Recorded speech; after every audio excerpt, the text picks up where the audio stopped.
আমরা মানুষ। আমাদের চলার পথে আমরা অনেক ধরনের চড়াই উতরই অতিক্রম করে সামনের দিকে এগোই।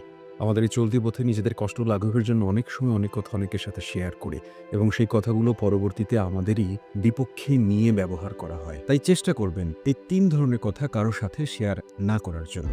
নাম্বার ১, নিজের সবথেকে দুর্বল পয়েন্টটা কখনোই কারো সাথে শেয়ার করতে যাবেন না। আপনি যেমন ওইটাকে স্কিপ করে যেতে পারবেন না, ঠিক তেমনি আপনার নিজের দুর্বলতা যখনই এমন কারো সাথে শেয়ার করতে যান যে ওইটাকে আপনার বিপক্ষে ব্যবহার করতে পারে, তখনই কিন্তু আপনি আপনার গতিকে থামিয়ে দিচ্ছেন। আপনি দেখবেন কোনো না কোনো সময় গিয়ে ওই কথাটা নিয়ে আপনাকে ছোট করা হচ্ছে, আপনাকে কোণঠাসা করা হচ্ছে। নাম্বার ২, পারিবারিক সমস্যা।